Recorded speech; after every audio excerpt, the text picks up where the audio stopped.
पूजा की सहेली नीतू की शादी पक्की हो गई थी। नीतू लव मैरिज कर रही थी। यार पूजा, सच में मैं बहुत लकी हूँ कि मेरी लव मैरिज हो रही है। मेरा प्यार सातों जन्म के लिए मेरा होने जा रहा है। कितने लोग लव मैरिज करने के लिए तरसते हैं, लेकिन फाइनली मेरा प्यार पूरा होने जा रहा है।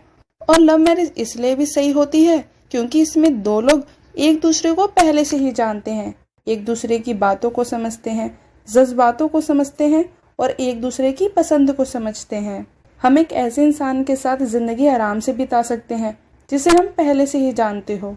मेरा तो मन था कि तू भी लव मैरिज करे, लेकिन अब क्या ही कर सकते हैं। तेरी तो अब लव मैरिज होने से रही, अब तो तुझे अरेंज मैरिज करनी ही पड़ेगी।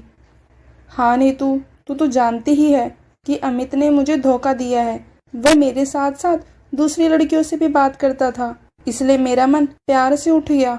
अब तो जहाँ मम्मी पापा मेरी शादी करवाएंगे मैं वहीं करूँगी। हाँ, अब तो ना चाहते हुए भी तुझे अरेंज मैरिज करनी ही पड़ेगी। अच्छा चल ठीक है, मैं चलती हूँ। मुझे बहुत सी शादी की शॉपिंग करनी है। कुणाल मुझे लेने आता ही होगा, हम साथ में ही शादी की शॉपिंग करेंगे। लव मैरिज की खुशी नीतू के चेहरे से साफ साफ दिख रही थी, लेकिन पूजा उदास थी क्योंकि वह भी लव मैरिज करना चाहती थी। लेकिन जिस लड़के से वह प्यार करती थी उसने उसे धोखा दिया था, जिस वजह से पूजा का लव से विश्वास उठ गया था। कुछ दिन बाद ही नीतू की शादी हो जाती है और इधर पूजा के लिए भी एक अच्छा लड़का मिल जाता है। देखिए, राज एक बहुत अच्छा लड़का है। शहर में उसका अपना खुद का रेस्टोरेंट है जो वह अकेले चलाता है। हमारी पूजा बेटी के लिए वह लड़का बिल्कुल ठीक रहेगा। हमारी बेटी बहुत किस्मत वाली है जो उसे राज जैसा लड़का मिल रहा है। अरे हाँ, बिल्कुल ठीक कहा तुमने। पंडित जी ने भी 10 दिन बाद का ही मुहूर्त निकाला है, उसके बाद कोई अच्छा मुहूर्त नहीं है, तो हमें शादी की तैयारी थोड़ी जल्दी करनी पड़ेगी। पूजा की शादी 10 दिन बाद ही पक्की हो जाती है। वह अभी तक राज को अच्छे से जानती भी नहीं थी। इस बात की उसे चिंता सता रही थी कि ना जाने राज कैसा लड़का होगा। हाँ यार बोल, मैं तेरा फोन नहीं उठा पाई। वे क्या है कि कुणाल मेरे लिए नाश्ता बना रहे थे, फिर उन्होंने बोला कि नाश्ता करके ही बात करना, जिससे भी बात करनी है। यार अब तो जानती ही है कि पति अपने हाथ से खाना खिलाए तो कौन सी बीवी है जो शौक से अपने पति के साथ खाना नहीं खाएगी। अच्छा बोल, क्यों फ़ोन किया था? क्या हुआ? सब ठीक तो है ना? यार वो मेरा रिश्ता पक्का हो गया है राज नाम के लड़के के साथ। शादी 10 दिन बाद ही है। क्या? 10 दिन बाद है? लेकिन तू तो अभी लड़के को अच्छे से जानती भी नहीं है, तुझसे मिली भी है? कहाँ यार, वो सगाई पे ही थोड़ी बहुत बात हुई थी, लेकिन उनका फ़ोन आया था, आज हम शॉपिंग पे जा रहे हैं। अच्छा ठीक है, अब मैं क्या ही बोलूँ। वैसे तो मैं चाहती थी कि तेरी भी लव मैरिज हो, लेकिन अब क्या कर सकते हैं, तुझे तो अरेंज मैरिज करनी ही पड़ेगी। देखना मैं लव मैरिज करके कितनी खुश हूँ। कुणाल मेरा कितना ख्याल रखते हैं, मुझे किसी चीज़ की कोई कमी नहीं होने देते। नीतू की अटपटी सी बातें सुनकर पूजा और परेशान हो जाती है। उस दिन राज सबसे पहले पूजा को मंदिर ले जाता है, उसके बाद उसे रेस्टोरेंट ले जाता है। अच्छा बताओ क्या ऑर्डर करूं? आप अपनी पसंद का ऑर्डर कर लो, मैं उसी में से थोड़ा खा लूँगी। अच्छा ठीक है। ये क्या, ये तो एक बार में ही मान गए। यही मेरी लव मैरिज होती तो सब मेरी पसंद का ऑर्डर आता। पूजा हाथ धोने चली जाती है। कुछ देर बाद जब वह टेबल पर आती है तो वह देख के हैरान हो जाती है। अरे ये क्या, ये सब तो मेरी पसंद का है। आपको कैसे पता? आपको भी क्या ये सब खाना पसंद है? आज से पहले तो नहीं, लेकिन अब से मेरी भी यही पसंद है। वो मैंने तुम्हारी मम्मी को फ़ोन करके तुम्हारे पसंद और नापसंद के बारे में सब पूछ लिया है, और मुझे ये भी पता है कि तुम्हें आइसक्रीम खाना भी बहुत पसंद है, जो हम इसके बाद बाहर चलकर खाएंगे। अच्छा तो ठीक है, तो आप मुझे चॉकलेट फ्लेवर वाला ही आइसक्रीम खिलाना। हा हा हा हा, अच्छा ठीक है, हम चॉकलेट फ्लेवर वाला ही खाएंगे। वैसे पूजा, तुम अपने बारे में मुझे सब बता सकती हो, तुम्हें क्या पसंद है क्या नहीं पसंद है, ताकि मैं तुम्हारे बारे में सब कुछ जान सकूं और तुम्हारे लिए सब बेस्ट कर सकूं। तुम मेरे लिए दुनिया की सबसे बेस्ट वाइफ बनने जा रही हो, तो मेरा भी तो फर्ज है कि मैं भी तुम्हारे लिए दुनिया का सबसे बेस्ट हस्बैंड बनूं। पूजा ने सपने में भी नहीं सोचा था कि उसे ऐसा लड़का मिलेगा जो उसका इतना ख्याल रखेगा। अब पूजा की सारी टेंशन खत्म हो गई थी। उस दिन राज ने पूजा का पूरा ख्याल रखा और उसे किसी चीज की कोई कमी नहीं होने दी। उन दोनों ने साथ में ही शॉपिंग की। कुछ दिन बाद ही पूजा की शादी हो गई। जल्दी ही पूजा ने घर की सारी जिम्मेदारियां संभाल ली। वह राज के लिए बहुत अच्छा अच्छा खाना बनाकर उसे खिलाती और उसका पूरा ख्याल रखती। उधर नीतू को खाना बनाना नहीं आता था, लेकिन उसने अपनी सास से खाना बनाना सीखा। पूजा की एक ही कास्ट में शादी हुई थी, जिस वजह से उसे रीति रिवाजों को समझने में ज्यादा परेशानी नहीं हुई। आज की पूजा की सारी तैयारी मेरी बहू ने ही की है। इसने मुझे किसी काम में हाथ भी बटाने नहीं दिया, सारा काम खुद संभाल लिया। वहीं दूसरी तरफ नीतू ने इंटरकास्ट मैरिज की थी, जिस वजह से उसे रीति रिवाजों का ज्यादा कुछ पता नहीं था, जिस वजह से उसे एडजस्टमेंट करने में थोड़ा समय लग जाता है। ऐसे ही एक रोज नीतू और पूजा एक शादी में पहुंचती हैं, जहां नीतू देखती है कि पूरी शादी में राज पूजा का बहुत ख्याल रख रहा है, उसकी सारी फरमाइशें पूरी कर रहा है। ये सब देखकर नीतू और पूजा की सारी गलतफहमी दूर हो जाती है कि अरेंज मैरिज में वह प्यार नहीं मिल सकता जो लव मैरिज में मिल सकता है। शादी लव मैरिज हो या अरेंज मैरिज हो, बात एक अच्छे पार्टनर की आती है। अच्छे पार्टनर हो तो कोई भी शादी अच्छी ही मानी जाती है। बस दो पार्टनरों की सोच मिलनी चाहिए।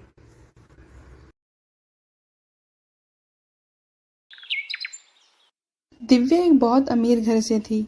एक दिन वह मॉल से शॉपिंग करके निकल ही रही थी कि अचानक रास्ते में उसे कुछ बदमाश मिल गए और उन बदमाशों ने उसका बैग छीन लिया।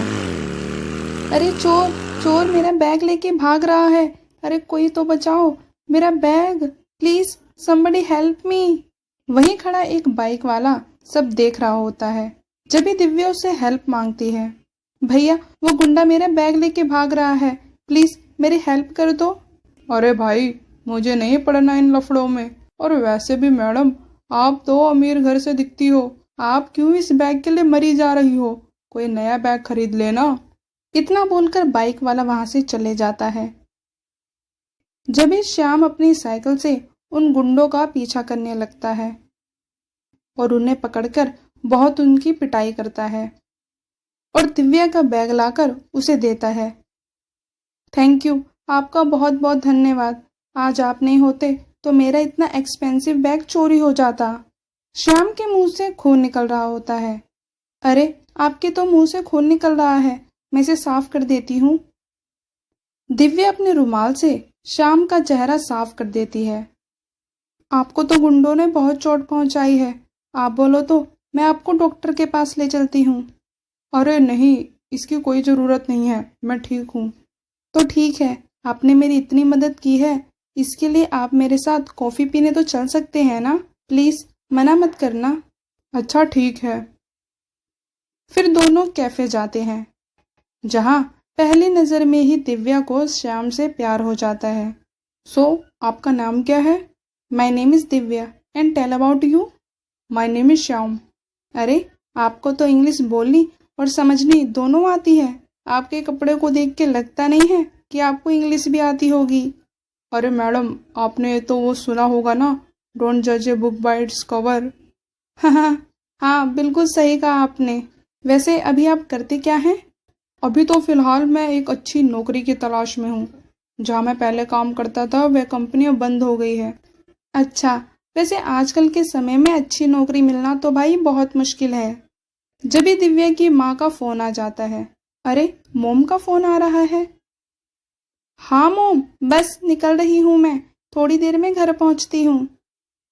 ओके बाय श्याम, मेरी मम्मी का फोन आ रहा है।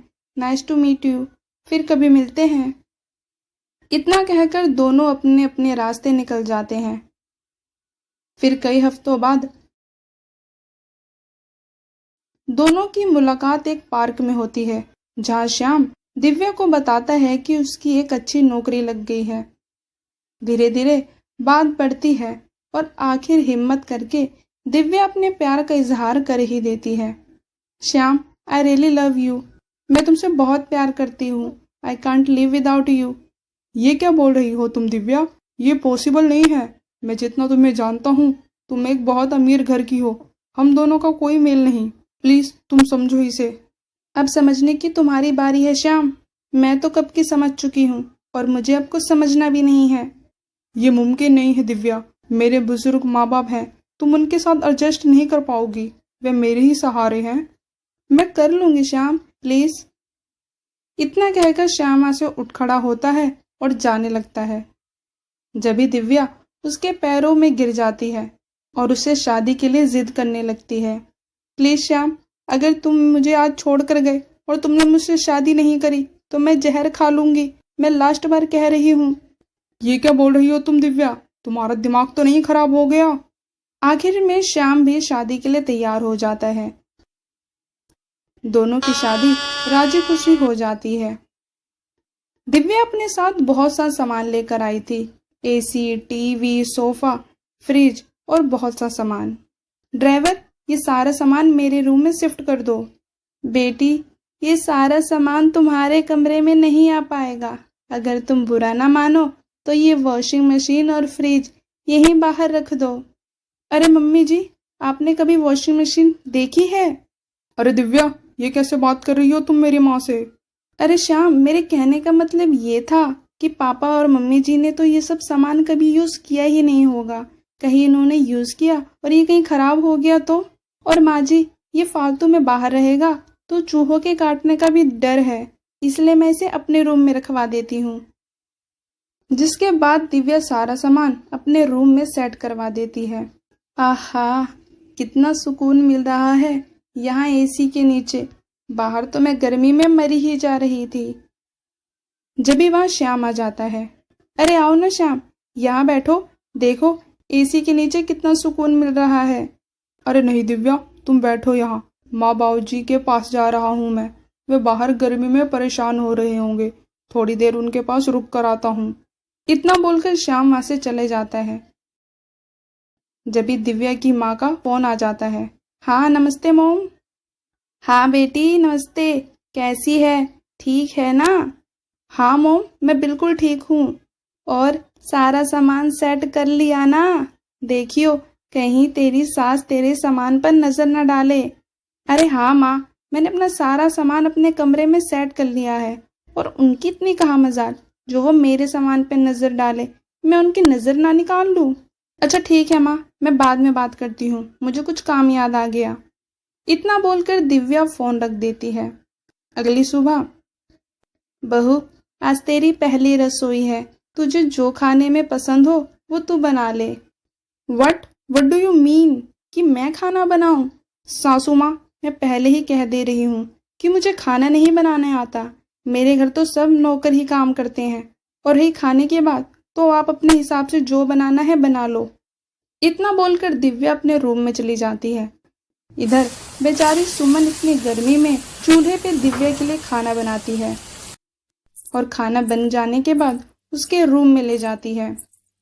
ये लो बहू, मैंने तुम्हारे लिए दाल रोटी बनाई है। वट, दाल रोटी? उफ, सासू माँ, मैं ये गरीबों वाला खाना नहीं खाती। मेरे लिए पिज्ज़ा बनाकर लेकर आओ। पिज्ज़ा? ये क्या होता है बेटी? मैंने तो ना कभी खाया और ना कभी देखा। सब के सब गंवार भरे हैं इस घर में, किसी को तो कुछ पता ही नहीं है। इतने में वहां श्याम आ जाता है और उसे देखते ही दिव्या के हाव भाव बदल जाते हैं। अरे माँ जी, आप इतनी मेहनत क्यों करती हो? मुझे बोल देती, मैं बना देती। अच्छा छोड़ो, चलो आओ यहाँ बैठो और मेरे साथ खाना खाओ। श्याम ये सब देखकर भावुक हो जाता है। दिव्या, तुम मेरे माँ बाप का इतना ख्याल रख रही हो। मैंने सोचा नहीं था कि बहू के रूप में इन्हें एक बेटी मिल जाएगी। अब से मेरी सारी चिंताएं खत्म हो गई। देखा कैसी एक्टिंग की है मैंने। सबको बेवकूफ बना के रखा है और तुम्हें तो अब चिंता करनी चाहिए। ऐसे ही कई दिन निकल गए और गर्मी और बढ़ जाती है। एक दिन सुमन झाड़ू लगा रही होती है कि अचानक से उसे चक्कर आने लगते हैं। अरे सुमन, तुम्हारी तबीयत ठीक नहीं है, आओ बहू के कमरे में चलते हैं, वहाँ एसी लगी है, तुम्हें थोड़ा आराम मिलेगा। नहीं जी, बहू बहुत गुस्सा करेगी, मुझे नहीं जाना। अरे तुम मेरे साथ चलो, मैं तुम्हें लेकर चलता हूँ। रामलाल जबरदस्ती सुमन का हाथ पकड़ के दिव्या के कमरे में लेके जाता है। दोनों वहां आराम से एसी के नीचे बैठ जाते हैं। जभी कुछ ही देर में दिव्या वहां पहुंच जाती है। आप दोनों की हिम्मत कैसे हुई मेरे कमरे में आने की और मेरे बेड पर बैठने की? चलो निकलो यहाँ से। अरे जाते हैं बहू, वो तुम्हारी सास को चक्कर आ रहे थे, इसे बहुत गर्मी लग रही थी, तो मैंने ही बोला कि चलो बहू के कमरे में चलते हैं, वहाँ एसी लगी है। अरे ससुर जी, ये एसी मेरे माँ बाप ने मुझे मेरे लिए दिए हैं, आपके लिए नहीं। इससे पहले मैं आपको धक्के मार के निकालूं, आप अपनी मर्जी से खुद चले जाइए। दोनों बेचारे वहां से चले जाते हैं। ऐसे ही कुछ दिन और निकल जाते हैं और सुमन के पूरे शरीर पर गर्मी से दाने हो जाते हैं। सुमन को काफी कमजोरी भी हो जाती है। इसके बावजूद भी दिव्या अपनी सास से सारा घर का काम करवाती थी। बहू, आज तू ही काम कर ले, मेरी तबीयत ठीक नहीं लग रही है, बहुत कमजोरी सा लग रहा है और हाथ पैर भी काम नहीं कर रहे। अरे सासू माँ, ये ड्रामा यहाँ नहीं चलेगा, मैं इस घर की नौकरानी नहीं हूँ, काम तो आपको करना ही पड़ेगा, चाहे आप मर के करो या जी के करो। वहीं खड़ा श्याम सारी बातें सुन लेता है। दिव्या, तुम्हारी हिम्मत कैसे हुई मेरी माँ से ऐसे बात करने की?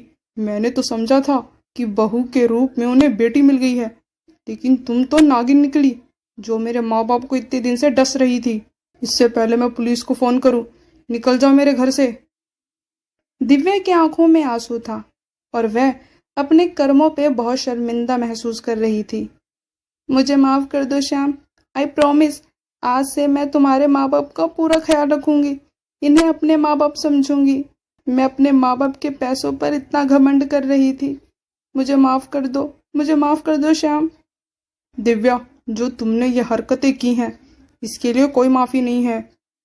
जाने अनजाने में इसने जो भी किया उसके लिए तो इसे माफ कर दे बेटा, इसे घर से मत निकाल। देख ले दिव्या, तुमने मेरे माँ बाप पर इतना अत्याचार किया और ये फिर भी तुम्हारे बारे में इतना सोच रहे हैं। शर्म आनी चाहिए तुम्हें, और माफी तुम्हें मुझसे नहीं मेरे माँ बाप से मांगनी चाहिए। मुझे माफ कर दीजिए माँ जी, मुझसे बहुत बड़ी भूल हो गई, अब से मैं आपका पूरा ख्याल रखूंगी और मैं अपने रूम की एसी आपके रूम में लगवा दूंगी। अरे बेटी, हमें कोई एसी नहीं चाहिए, हम तो बस तुम्हारा प्यार चाहते हैं और कुछ नहीं बेटी। इतना बोलकर दोनों सास बहू गले लग जाती हैं और अब सब खुशी से साथ में मिलजुल कर रहने लगते हैं। हेलो दोस्तों, ऐसे ही मजेदार वीडियो के लिए मेरे चैनल को सब्सक्राइब करें और वीडियो अच्छी लगे तो वीडियो को लाइक करें।